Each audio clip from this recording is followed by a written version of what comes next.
Oi, gente, eu sou a Flávia. Eu sou a Isabela. E você caiu no Angu de Grilo. Bom, gente, mais um episódio. Estamos aqui no nosso terceiro episódio. Hoje vamos falar sobre quais foram os livros que mudaram a nossa vida, os mais importantes, os definidores da nossa personalidade e... Setembro Amarelo. Aí um assunto sério, mas muito importante, muito relevante, porque tem a ver com diagnóstico e tratamento de transtornos mentais e com prevenção ao suicídio. Então, por favor, fiquem com a gente até o final, ouvindo tudo que temos a dizer sobre isso. Esse episódio está sendo gravado com antecedência. Hoje é dia 2 de setembro que a gente está gravando, porque nesse momento, quando você ouvir esse episódio, eu estarei no Marrocos. Ainda não no meio do deserto, mas a caminho do deserto. Mas o Angu de Grilo segue normalmente. Semana que vem tem de novo. E semana que vem eu estarei saindo de Barcelona e chegando na Alemanha. Então podem acompanhar a minha viagem no meu Instagram, @BelaReis. E coração de mãe, como é que fica? Feliz que a filha está explorando outras culturas. Não, mas sempre feliz e sempre preocupado, porque mãe é uma coisa... Mãe é mãe. Hashtag fora mãe é do mãe. normal. Vamos lá. Bom, resolvemos falar sobre livro, que é uma coisa que mais pedem, eu acho, indicação pra mim no Instagram. Qual livro que você tá lendo? Quais livros são importantes? Quais livros são definidores? Eu escolhi 4 livros que eu acho que foram absolutamente relevantes e que transformaram a minha vida, que foram determinantes pra eu pensar da forma que eu penso, pra eu me interessar pelos assuntos que eu me interesso. Minha mãe não gosta de fazer lista, você ferrou já aqui com... Eu ia falar isso, que eu escolhi 4 ou 5, mas obrigada, porque eu não suporto listas, eu tenho uma enorme dificuldade em fazer essas escolhas do tipo, qual foi o livro, os 5 livros, os 10 livros da sua vida. Quem é mais velho, quem é da minha geração, vai lembrar de um filme que meio que instituiu essa mania de listas, Alta Fidelidade, do ano 2000, com John Cusack, que ele fazia um personagem que escolhia as 5 melhores qualquer coisa, na música e tal, e isso virou uma febre naquela época.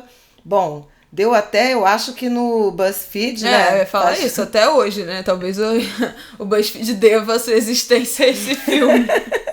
Não sei se tem alguma correlação, mas lembro que se inaugurou uma mania de lista a partir desse filme. E eu tenho uma dificuldade monstro em fazer escolhas desse tipo, porque são múltiplas influências, tem a ver com momentos de vida, mas enfim, disciplinada que sou, minha chefe aqui, ultra jovem, determinou e eu fiz uma seleção com base em algumas memórias afetivas e de identidade também, de construção de identidade. Quando a gente for falando, eu acho que vocês vão entender. Bom, o meu primeiro, assim, que eu acho que desses 4 que eu escolhi foi o primeiro que eu li, é um livro muito importante que eu escolhi, foi Estação Carandiru, do Drauzio Varela. Eu li esse livro, eu acho que eu tinha uns 13, 14 anos, acho que no máximo 15, já tem bastante tempo. E esse foi um livro que abriu muito a minha cabeça para a violência policial, para como funciona a lógica da estrutura da segurança pública, da violência, e como sistema carcerário, como isso é um projeto de Estado, assim, como isso não é um acidente, como isso é uma lógica, essa é uma lógica muito pensada e muito bem estruturada, para os presídios serem um moedor de gente. Então, esse livro foi muito importante. Eu amo o Drauzio. Nessa época eu ainda queria fazer medicina, então depois desse livro eu fui lendo vários livros dele. Eu li o Por um Fio, que é também um livro maravilhoso, mas aí já fala da medicina, do exercício dele, da medicina com a oncologia e das vidas que tem ali aquele prazo, entre aspas, determinado. E eu fiquei muito, muito fã dele a partir de Estação Carandiru, que eu acho que é um livro muito importante para que eu fale desses temas e que eu me interesse por esses temas hoje. Eu tenho uma admiração também profunda por Dr. Drauzio. Li Estação, li Por um Fio. Aliás, esse é um outro tema que a gente um dia desse podia falar. Eu leio muitos livros sobre mortes, luto, esse tipo de tema. E ainda não sabe lidar com o assunto. Eu acho que eu sei. Mais ou menos. Eu acho que eu sei. Cada vez melhor. Outro dia conversaremos sobre isso. Mas me impressiona que Dr. Drauzio poderia ser óbvio, ou deveria ser óbvio, né? Um médico tem empatia, mas eu acho que não é. E ele tem muita, né? Um olhar muito delicado de enxergar o outro. Esse trabalho voluntário importante que ele fez, né, no sistema carcerário, e ele escreve muito bem também. Muito, é impressionante. Então que muito... não é trivial para quem não trabalha com isso, né? É muito legal acompanhar os escritos, as falas, a carreira desse homem. Leiam Drauzio Varela, gente. Flávia, leiam. Seu primeiro escolhido. O meu primeiro, eu fui lá no baú da memória, já me ocorreram vários outros aqui, que eu estou pensando na infância, na adolescência, mas acho que foi muito determinante para mim Mar Morto, de Jorge Amado. Foi um livro que eu estava Jorge Amado, né? Já me lembrei de Capitães da Areia. Tá vendo? Capitães da Areia me deu muita empatia também na adolescência. Tá vendo como é que eu tenho dificuldade com lista? Porque com a questão dos meninos, né, das crianças em situação de rua e tal. Mas isso vai desaguar numa jovem repórter que foi espontaneamente, não por estar cobrindo, assistir à missa pelas vítimas da chacina da Candelária. Então, também me remete a uma empatia e a um interesse por esse debate, né? Dos menores, dos meninos e adolescentes desassistidos, essa brutalidade que cerca a faixa etária. Mas Mar Morto é porque eu me lembro, talvez ali tivesse um pouco da origem da minha vocação jornalística ou literária, modestamente. Eu lembro que eu li esse livro no primeiro ou no segundo ano do ensino médio, por determinação lá da grade curricular, e a minha professora de português, Magali, ela gostou tanto da minha redação, da minha resenha sobre o livro, que ela leu um pedaço para a turma inteira e falando assim: vocês conseguem imaginar a emoção que essa literatura, que esse livro despertou nessa moça para que ela tenha escrito com tanta beleza? E tem um pouco no Mar Morto o realismo fantástico, né, que gostam de chamar, da mistura da cultura popular, da religiosidade. Do Brasil, né? Com o Egito. É esse Brasil encantado que me é, até hoje, muito sedutor e muito fascinante. Então, por isso que eu lembro de Mar Morto, Lívia, Guma e Minha Mãe Iemanjá.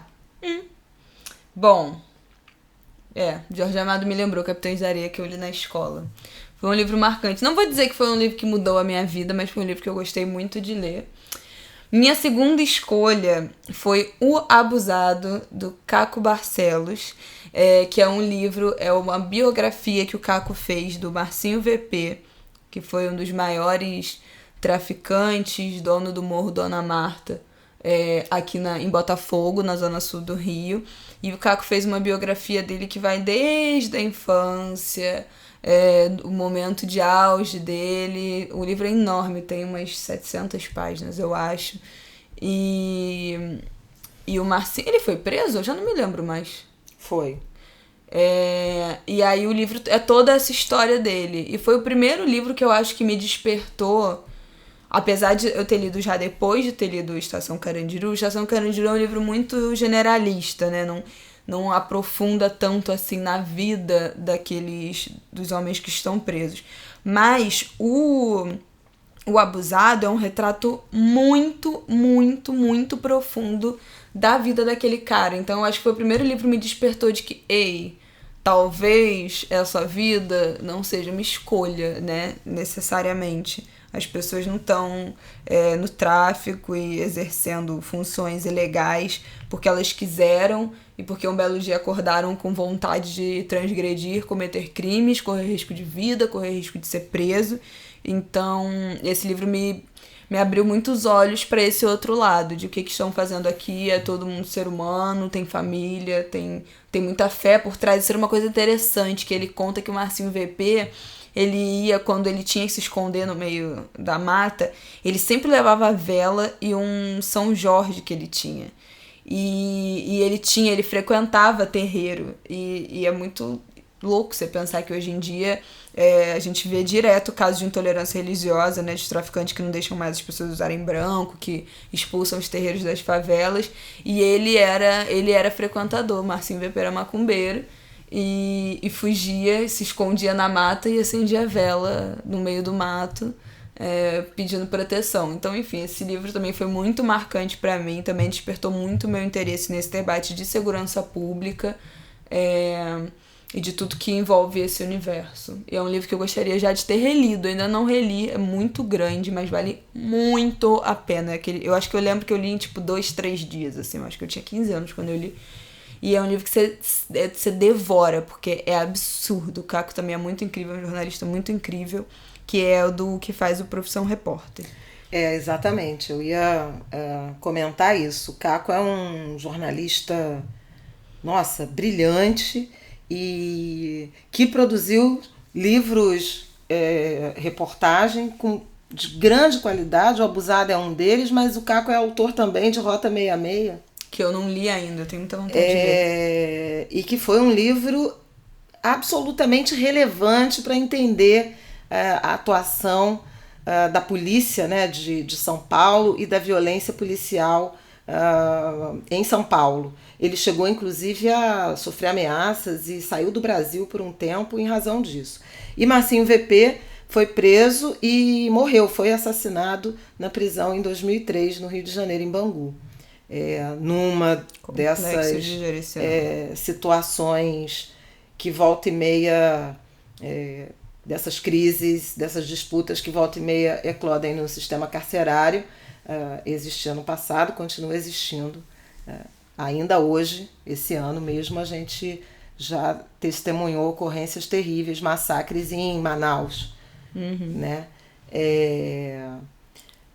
Que mais? Aí meu próximo livro é 100 Anos de Solidão, de Gabriel Garcia Marques.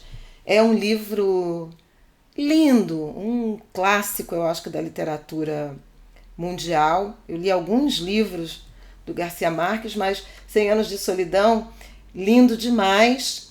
Ele traz também essa dimensão do realismo fantástico da literatura latino-americana, ou sul-americana, e hoje, a partir das minhas experiências de iniciação religiosa e o contato mais intuitivo com o invisível, eu já não acho mais que essa literatura latino-americana é realismo fantástico. É o nosso realismo, né, que em alguma medida se contrapõe ao racionalismo da literatura europeia, enfim, dominante, hegemônica.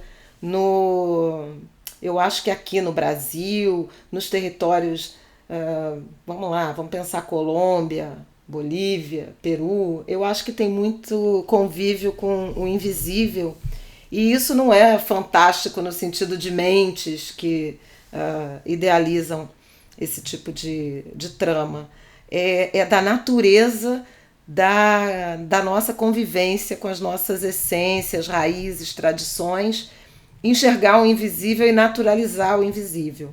É isso que as pessoas chamam de realismo fantástico, mas eu acho que não é nada disso, não. Bom, eu poderia fazer uma brusinha. Não, eu esqueci de falar uma coisa super importante. Estourou o ouvido das pessoas agora. Desculpa, gente. Mas olha, não, é que é importante. 100 anos de solidão. Olha só, eu falei um monte sobre realismo fantástico e essa dimensão do invisível. E eu tenho até hoje, dentro do meu livro, um esquema, uma árvore genealógica para compreender o livro e as gerações que iam nascendo. Eu fiz com régua, um monte de quadradinho, quem casou com quem era pai de quem, não sei o quê. Um esquema que eu guardava dobradinho para não perder o fio da meada da trama do livro. Então, embora fosse uma obra do suposto realismo fantástico, tinha um lado super cartesiano, que é fazer uma representação gráfica daquela família e das diferentes gerações. A louca do infográfico. Desde sempre. Bom, eu poderia fazer uma brusinha escrito "Eu não li os clássicos", porque eu não li os clássicos. E eu parei de achar isso um desvio de caráter, entendeu? Uma falha na minha formação, porque eu estava lendo outras coisas, eu estava lendo outros livros que pra mim eram mais relevantes, então eu não sou mais uma pessoa tão constrangida de que não li os clássicos. Eu acho que eu só li dos clássicos, só li Dom Casmurro. Que aí podemos abrir um parêntese, Flávia. Traiu ou não traiu? Ah, eu acho que não. Claro que não. Acho que é louco. Gente, olha, sem comentários. Tá decidido, não vai ter debate, porque aqui é a ditadura do oprimido. Aqui não tem possibilidade de escolha, o podcast é nosso e Capitu não traiu, ok? Mas um dia, sabe que outro dia eu recomecei a ler Dom Casmurro, que eu queria ler sob outra perspectiva, mas tá na fila, voltou pro final da fila, porque todo dia chega um livro novo e urgente. E já tem outras interpretações que eu tava vendo até um pessoal falando outro dia no Twitter, de que Bentinho era gay apaixonado por aquele amigo que eu esqueci o nome. Como é o nome do amigo, gente? Ih, esqueci também. Capitu, Bentinho e... Enfim... Bentinho seria apaixonado pelo amigo, que ele ficou obcecado de que Capitu teria traído ele com um amigo. Mas, foi o amigo que traiu. Escobar, isso. Mas no caso, Capitu não traiu, está decidido. Bom, o meu terceiro livro, obviamente, quem me segue já sabe que não poderia faltar esse, que é a autobiografia de Martin Luther King, que é a minha bíblia. Olha o barulho. Não, tá todo arrasado. Claro, porque isso aqui... Gente, é minha bíblia real. Ela não tem uma relação respeitosa com os livros. Eu tenho, mas é que eu uso muito, eu abro muito esse livro. Eu já viajei com ele. A última vez que eu fui para os Estados Unidos, em 2016, eu fiz questão, eu enlouqueci. Falei, mãe, adia minha passagem, eu vou para Washington. E aí eu cismei que eu ia para Washington e fui. Principalmente para ir no Lincoln Memorial, que foi onde o Martin Luther King fez o discurso do I Have a Dream, e eu levei o livro pra lá e eu copiei o discurso inteiro no meu celular, e quando eu fui, eu reli lá do lugar, tenho foto com o pé em cima de onde ele fez o discurso. Mas esse livro foi muito, muito, muito, muito importante pra nortear completamente o sentido da minha militância. E quando eu li ele em 2014, eu acho, foi um ano que eu tava muito envolvida. Foi o ano das eleições, então era o ano que eu tava muito, muito envolvida. Eu tava brigando com todo mundo, eu comprava todas as brigas no Facebook, eu entrava em todos os barracos, em todos os posts, em todas as tretas, e era Dilma e Aécio, e eu mergulhando, entrando na faculdade, então sendo confrontada mais ainda com questão feminista, com questão racial. Então eu tava no meio do olho daquele furacão ali, e eu comprava todas as tretas, e esse livro me deu muito uma noção, assim, de... Ok, qual vai ser o jeito que você vai comprar essa briga? Pra quem que você vai redirecionar suas energias? Pra o que você vai focar? Então ele me deu uma mega calmada, assim, ainda me dá muito norte de, opa, calma, é um passinho de cada vez, não precisa comprar todas as brigas, não precisa colocar toda a sua energia e adoecer por causa disso. Então esse livro foi muito importante pra mim, tanto que esse ano, em março, eu tatuei uma frase dele, que é "Then my living will not be in vain", então minha vida não terá sido em vão, que é o último sermão que o Martin deu antes de ser assassinado. Foi no dia que ele foi assassinado. E aí, nesse último, ele fala várias coisas. De que... Calma aí que eu vou achar aquelas. Se quiserem dizer que fui o mestre de uma banda, diga que eu fui pela justiça, diga que eu fui o mestre de uma banda pela paz, pela dignidade. As coisas superficiais terão pouca importância. Eu não terei dinheiro para deixar de herança, não terei as coisas mais luxuosas para deixar como legado, mas eu quero deixar de herança uma vida de dedicação. Se puder ajudar alguém com a minha passagem, se puder estimular alguém com uma palavra ou canção, se puder mostrar a alguém que está viajando no caminho errado, então minha vida não terá sido em vão. Se puder cumprir meu dever como cristão, se puder trazer a salvação ao mundo já criado, se puder difundir a mensagem como o mestre ensinou, então minha vida não terá sido em vão. Então, esse trecho pra mim é, cara, tudo, porque eu acho que é exatamente o propósito de tudo que eu escrevo. Se tiver uma pessoazinha que repensar, de mudar a forma de pensar, de considerar, de que for pra casa pensando naquilo que eu falei, eu acho que já valeu. Então, por isso que eu tatuei essa frase, e esse é o meu livro mais transformador, é o meu livro favorito, eu acho que pra sempre. Martin, eu te amo! Eu também sou muito fã de Martin Luther, já estive em Atlanta, visitei Martin Luther King Center, eu tenho emoldurado o discurso I Have a Dream, e curiosamente esse livro que a Isabela está citando, que tem uma tradução em português feita a edição em português foi traduzida pelo Carlos Alberto Medeiros, querido amigo e grande estudioso desse assunto, da questão da construção da igualdade racial, mas eu conheci o organizador do livro, o Mr. Carson, né? Ele teve no Brasil na época do lançamento dessa biografia, e ele fez uma fala e uma entrevista rápida. Eu até escrevi uma coluna na época, e a pergunta era o que Martin, ele achava que Martin Luther, porque ele foi contemporâneo de luta, acharia desse momento, né, global. Ainda era um momento, se não me falha a memória, no governo Obama, quando esse livro foi lançado.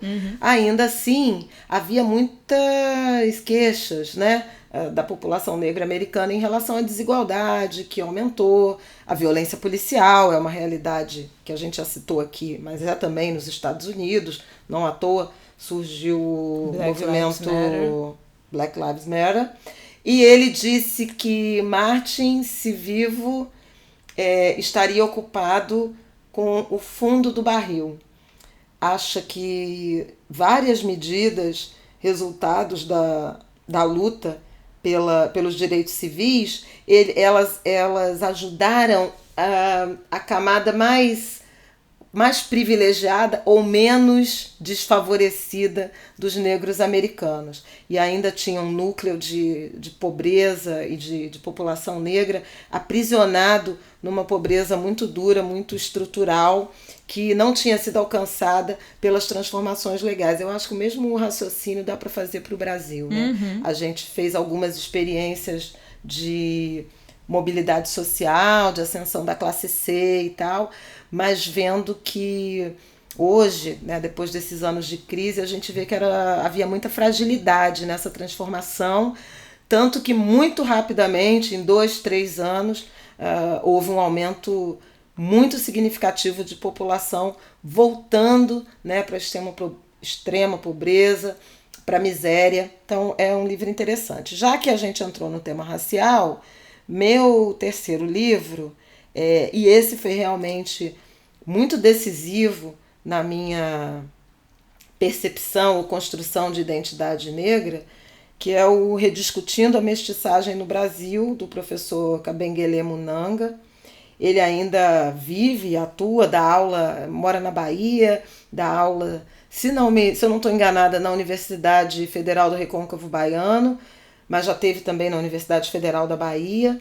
E foi um livro que foi muito violento para mim, né? Foi o livro que me apresentou a ideologia do embranquecimento no Brasil, E essa consciência, né, do ser mestiça e, em alguma medida, se prestar, né, ou ser produto dessa ideologia, no primeiro momento me trouxe um choque e uma tristeza muito grande, mas eu acho que mais fortemente eu abracei, assumi essa identidade negra e acho que é um livro que tem tudo a ver com o que eu sou hoje. Você leu ele com quantos anos?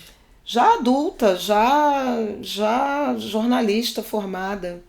Eu li para para escrever um paper, e fiquei muito... Alguns livros sobre essa questão racial eu li naquela época, devia ser... Foi antes da Conferência de Durban, então final dos anos 90, quando eu li esse livro. Mas esse Tornar-se Negro, da Neuza... E eu já era... Então já era nascida. Você já era nascida. Mas não é que eu não soubesse que eu era negra e não tivesse essa consciência, mas a trama, né, da construção da democracia racial e da ideologia do embranquecimento, muitas frases que eu ouvia na infância, na minha própria família, pela minha mãe, elas fizeram muito sentido, né, como construção política. Foi um livro muito importante. Eu encontrei o professor neste ano de 2019, o prêmio IDBR que eu ganhei no jornalismo, ele ganhou, né, como intelectual negro, e foi muito emocionante encontrá-lo, abraçá-lo, tirar foto, assim, porque ele, enfim, obviamente não sabia, mas tinha tem, né, uma influência na minha construção de identidade, no meu ativismo, muito importante. Bom, meu último livro, eu acho que eu já cansei de falar dele nas redes sociais, então eu vou falar muito rápido, que é O Feminismo é para Todo Mundo, da Bell Hooks, que é uma mulher... Bell Hooks foi me apresentada por Giovanna Xavier na aula Intelectuais Negras, que eu fiz em 2015 na UFRJ, é uma disciplina que a Giovanna tem, e foi a primeira vez que eu li Bell Hooks. Mas esse livro eu li esse ano e foi, assim, transformador no meu jeito de pensar, encarar o movimento feminista. Eu concordo com absolutamente tudo. Meu livro tá todo marcado, todo dobrado, porque, assim, tudo que ela fala é sensacional. A parte que mais me tocou, eu gravei um vídeo no YouTube sobre isso. E tem até um post também que eu questionando, porque eu me senti questionada com ela, de se a sua militância tá de fato acolhendo alguém ou tá só colonizando, tá só impondo a sua maneira de enxergar o mundo, principalmente ocidental, em outras mulheres. Então, por que o fato de... eu esqueci qual é o exemplo que ela usa. Ela usa um exemplo, ela fala da mutilação clitoriana em mulheres em alguns países da África, e ela fala por que isso é mais violento e bárbaro do que a gente fazer 1000 cirurgias plásticas aqui no Ocidente? Por que o nosso olhar enxerga a barbárie em povos africanos e do Oriente Médio, que a gente tem essa obsessão com burca, com véu e tal, e existe um movimento forte de mulheres de islamismo feminista? Por que a gente tem essa obsessão com impor a nossa visão do que a gente considera que é melhor enquanto mulher feminista do Ocidente, de que a nossa vida seria mais evoluída e que a gente precisa ensinar a essas mulheres o que elas precisam almejar de realidade enquanto mulher? E aí isso foi pra mim tipo, caralho, mano. E esse livro é muito, muito, muito incrível. Eu recomendo pra todo mundo. Tem umas 2 semanas que eu fiz uma thread no Twitter com alguns trechos do livro que fala sobre a participação de homem e como as mulheres erraram muito ao permitir que fosse criada e continuar endossando, e a mídia também foi muito responsável por manter essa visão de que o feminismo é um movimento anti-homem e não anti-sexismo. E aí eu fiz uma thread lá com vários trechos do livro que ela fala sobre isso. Então esse livro é o que eu recomendo para todo mundo. Se você tiver um livro para comprar para você aprender a estudar o feminismo, compre Bell Hooks, O Feminismo é para Todo Mundo, por favor. Bom, eu tinha anotado mais dois, vou falar os dois logo juntos. É, Olhos d'Água, de Conceição Evaristo. É um livro, para mim, muito marcante, que me emociona, especialmente esse conto, Olhos d'Água. É o livro também que deu a Conceição o Prêmio Jabuti, então acho que também tem uma importância grande, enorme para ela.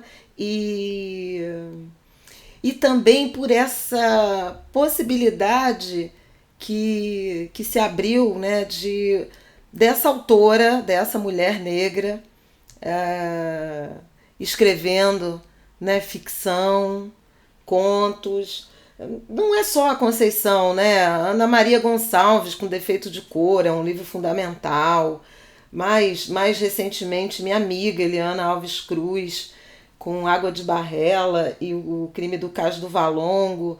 Eu acho que tem uma avenida aí, né, dessa literatura, das escritoras negras tão necessárias.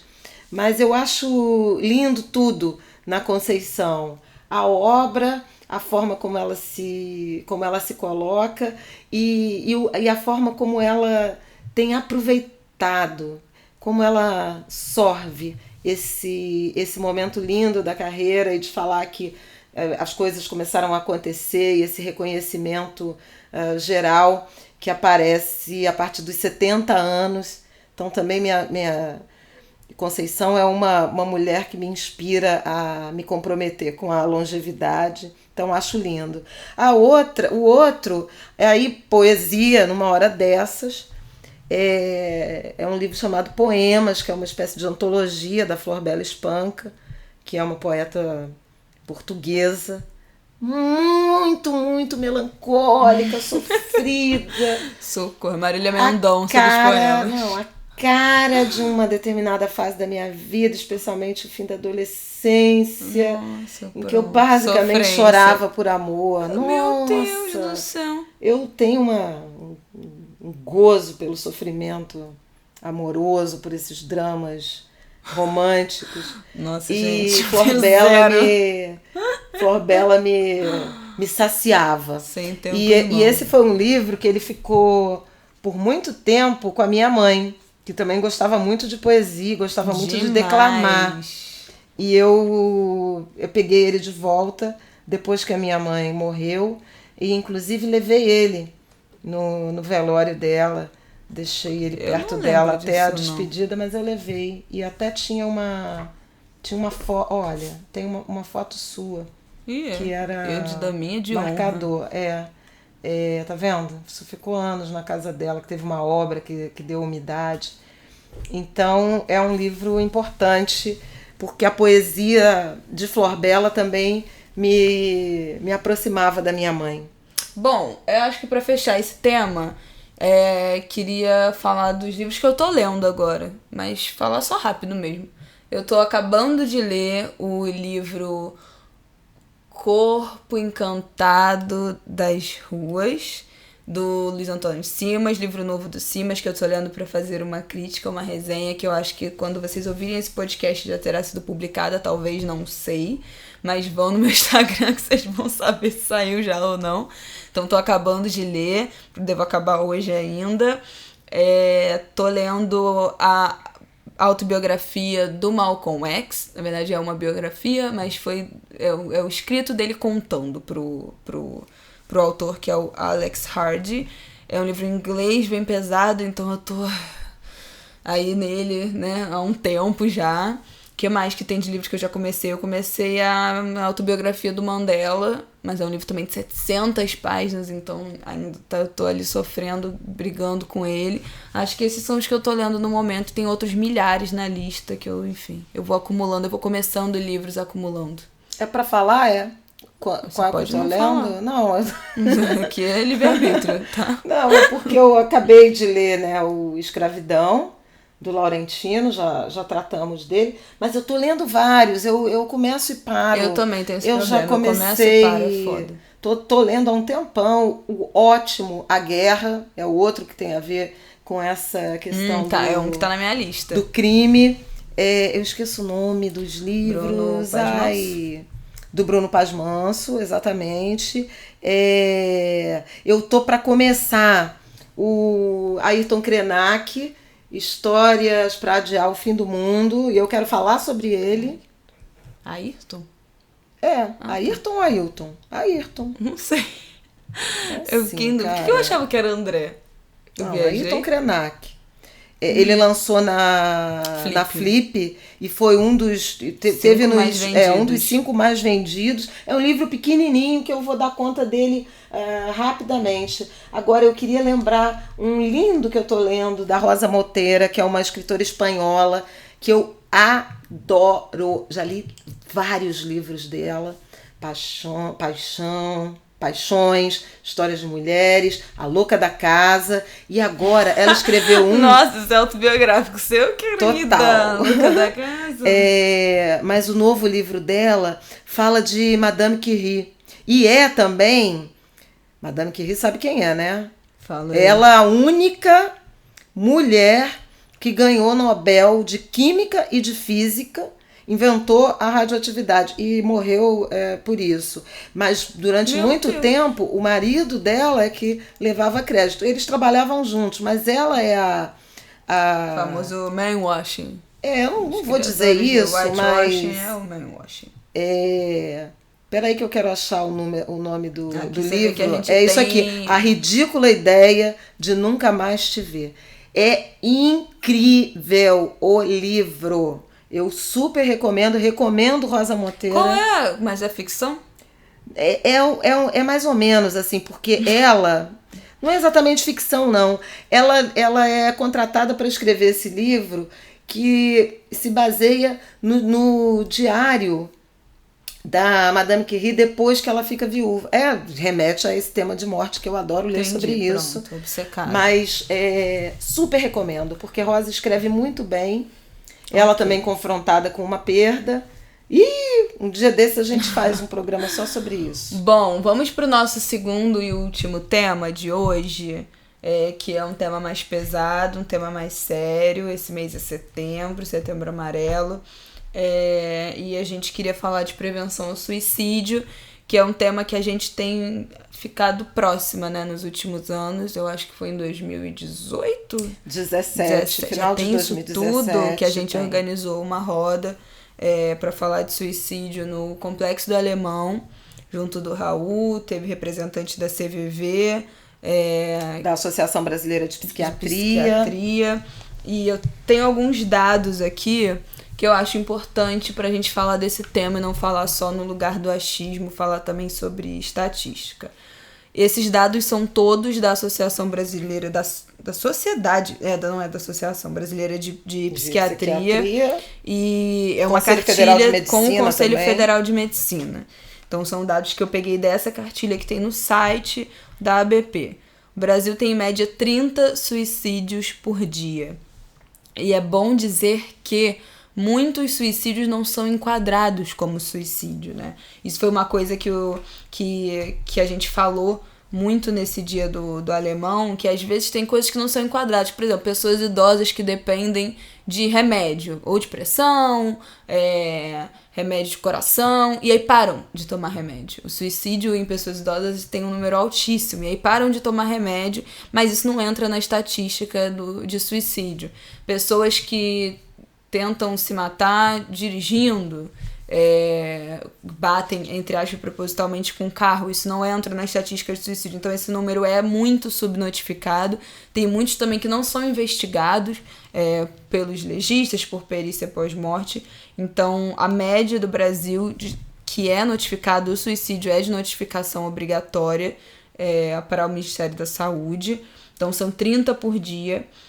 Estima-se que 50% das pessoas que conseguem se matar já tinham tentado anteriormente. Isso. Então, se você conhece alguma pessoa, se você é uma pessoa que já tentou o suicídio, é muito importante que você procure tratamento médico com psiquiatra e acompanhamento psicológico. Se você conhece alguém que já tenha tentado suicídio, é muito importante que você ajude essa pessoa a buscar esse tratamento, porque, em geral, tenta-se de novo. Mais de 90% dos transtornos psiquiátricos... Não, calma aí. mais de 90% das pessoas que tentam suicídio têm transtornos psiquiátricos. Cerca de 96%. Transtornos esses: depressão, transtorno bipolar, alcoolismo, dependência de drogas, transtorno de personalidade e esquizofrenia. Então, em geral, as pessoas que têm algum transtorno psiquiátrico são as que mais tentam suicídio. 17% da população brasileira já pensou em tirar a própria vida. Gente, isso é muita coisa. O Brasil tem agora 210 milhões de pessoas. Então é muito importante. O número do CVV, que é 188. Agora a ligação, sigla, meu Deus? Centro de Valorização, da Vida. É uma instituição de voluntários que são treinados para tirar, digamos assim, essas pessoas do momento de crise, né, do momento de maior desespero, mas o atendimento, a atenção do CVV não elimina a necessidade de acompanhamento psicológico ou psiquiátrico.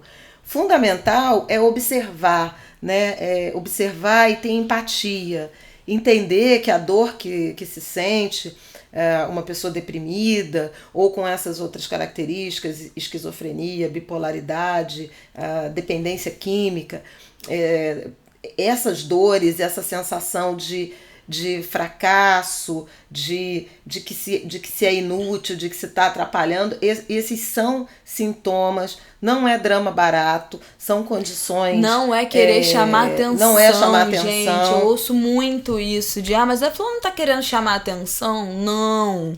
Depressão é uma doença, tão doença quanto dor de barriga, tão doença quanto dengue, chikungunya, dor de cabeça, braço quebrado. Precisa de médico, precisa de psiquiatra, muitas vezes precisa de remédio mesmo para ser medicalizado. Não tem essa de que vai curar depressão porque é falta de Deus, então vai curar na igreja, ou então que não precisa estar mais com os amigos, precisa estar mais com a família, ou então de que não, é porque você tá muito nesse celular, muito na internet. Não, transtornos psíquicos precisam muitas vezes de medicação. Medicação é uma doença. E para finalizar, eu acho que é super importante pensar em grupos, né? Existem grupos sociais que são particularmente alcançados, né, por essa epidemia. Dá para falar em epidemia, não só brasileira, nacional, como global. Historicamente eram os idosos, né, o grupo mais vulnerável a ocorrências de suicídio, mas nos anos recentes tem crescido muito o número de casos entre jovens das comunidades, né, dos grupos LGBTI, exatamente por conta da LGBTfobia. Então é importante prestar atenção nisso. Indígenas também, em razão da brutalidade, né, do ambiente, da perseguição, em muitos casos de falta de perspectiva. Também são grupos populacionais que têm uma incidência alta de suicídio. Militares, policiais, esses profissionais que têm arma, porque a presença de arma ela aumenta o risco, né, tanto de homicídio quanto de suicídio, né? Ter arma em casa, ter acesso a armas. Também há ocorrências com aumento em áreas que foram varridas por catástrofes. Então, há estatísticas, por exemplo, de um aumento grande de suicídios depois daquela tragédia de Santa Maria, o incêndio da Boate Kiss, que deixou mais de 240 pessoas mortas.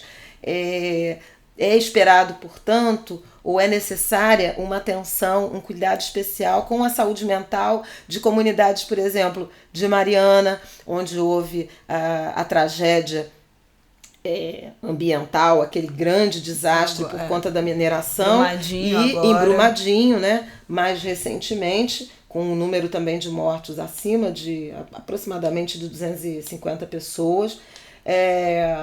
E nessas tragédias cotidianas, seja a epidemia homicida, né, que tem exterminado jovens, sobretudo jovens negros, mas há uma tendência a aumento de casos de depressão nas comunidades, nas periferias, vítimas desse ambiente de violência e, no entanto, muito invisibilizado, né? Foi por isso que 2 anos atrás a gente fez essa roda de conversa no Alemão para jogar luz a esse debate. E recentemente eu voltei ao Alemão para falar sobre doenças invisíveis e o impacto da violência, do ambiente de violência na saúde da favela, com alguns diagnósticos de desequilíbrio e de doenças físicas e mentais em relação a esse ambiente. Por último, eu acho que vale falar que essa cartilha, ela traz, a Isabela já mencionou, né, suicídio informando para prevenir, da ABP, Associação Brasileira de Psiquiatria, e do Conselho Federal de Medicina, ela é voltada também para cobertura jornalística. Pois é, gente, isso é muito importante, assim, se tem jornalista nos ouvindo, pelo amor de Deus, eu tento disseminar essa cartilha. A ABP fez uma cartilha especialmente para a imprensa, que ensina como noticiar suicídio e como tratar esse tema. Ainda hoje é tabu em muitos meios de comunicação, em muitas empresas, fazer matéria e falar sobre suicídio. E é muito importante que se fale. Se você está ouvindo, você trabalha em qualquer lugar, se você tem um perfil no Instagram, se você tem um perfil em qualquer rede social, fale sobre suicídio. Entre no site da Associação Brasileira de Psiquiatria, vê lá os dados, vê como você pode comunicar isso e informe, nem que seja o seu grupo de amigos, sobre esse assunto. É muito importante que a gente fale sobre suicídio, todo mundo, com qualquer pessoa do nosso núcleo, com a nossa audiência, com os nossos colegas de vida de trabalho, com a nossa família.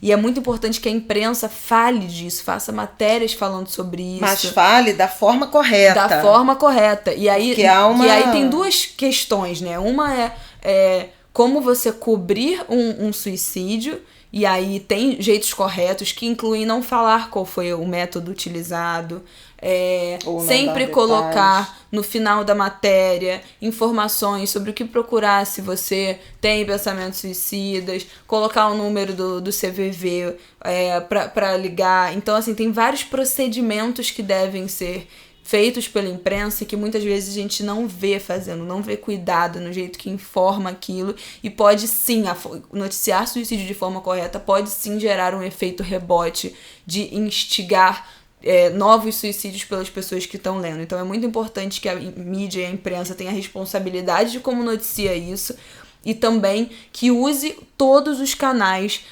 sendo jornalista ou não, você em sua casa, na sua rede social, para falar sobre isso. E falar sobre isso não é falar, esse mês é Setembro Amarelo e o meu inbox, o meu direct do Instagram está aberto para conversar. Depressão, transtornos psíquicos que levam a pensamentos suicidas não tem nada a ver com conversar, gente, muito menos com pessoas que não sejam profissionais da área. A questão não é você conversar com o seu amigo ou não. Precisa de acompanhamento psiquiátrico, precisa de acompanhamento psicológico. Não tem nada a ver com você abrir o seu inbox pro seu amigo. Se você é psicólogo, tá ouvindo a gente agora, ou psiquiatra, peço, por favor, que pense em voltar algumas horas do seu trabalho para o atendimento gratuito ou com preços módicos, principalmente para a população LGBT, para a população negra, para a população de favela. Pense em dar um sentido social ao seu trabalho, algumas horas por semana, porque isso é muito importante. Terapia, já tem lugares que fazem com preço mais acessível, mas assim, ainda é muito artigo de luxo, então a gente tem que pensar em democratizar esse acesso, porque são as pessoas que geralmente não têm acesso, não conseguem pagar, que estão morrendo, que estão se matando. Então é muito importante que a gente fale disso e que a gente junte esforços para levar esse atendimento e esse debate para cada vez mais gente. Então, por favor, deem atenção a esse assunto.